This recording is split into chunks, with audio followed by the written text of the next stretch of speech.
Good evening. Thank you for joining us. Looking at the winds from Hurricane Beryl in that video right now and some of the destruction left in the Caribbean. Beryl is breaking records. It is the first Category 4 storm to ever form in the Atlantic Basin in June. It also became the earliest storm ever to reach Category 5 strength, and it pounded the Caribbean islands today. It's now bearing down on Jamaica, expected to hit that island tomorrow afternoon, still as a major hurricane.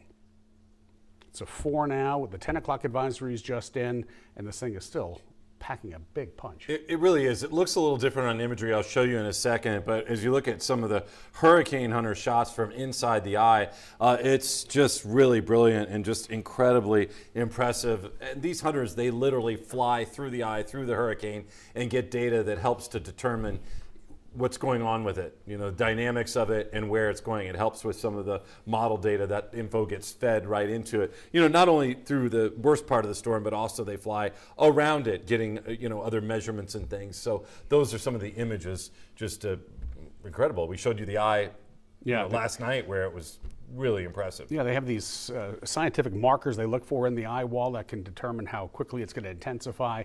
I mean, it's pretty heady stuff. It really is. Yeah, let's look at it on the satellite imagery, because what we are seeing is, you know, if you're in Jamaica, you want to see a weakening of this, and it's just weakening slightly, but it does on satellite imagery not look as impressive here in these last few images. We'll get in a little bit closer here. So you had more of a well-defined eye as we go back to the last 12 hours, which is what we're doing right here.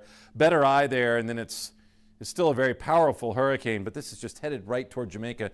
They don't have a lot of time left to get ready, so they're rushing. It's calm now there, but they're rushing everything to completion there in Jamaica. And then this is going to carry on and then head very close to the Cayman Islands and then the Yucatan Peninsula. Now, it will change, though, as it's expected to continue to weaken, but this spot right here, that's showing a Category 3 with winds of 125 miles per hour tomorrow night. So during the day tomorrow, it'll be moving over Jamaica, and then it may continue to weaken and then hit the Yucatan Peninsula. Once it gets out over the southwest Gulf of Mexico, it's expected to be a tropical storm at that point. So this end right here, that's going to be on Sunday toward the end of the weekend, somewhere within that area. And you can certainly see that Texas is in the cone, or a portion of South Texas in the cone of uncertainty there as we take a look at that.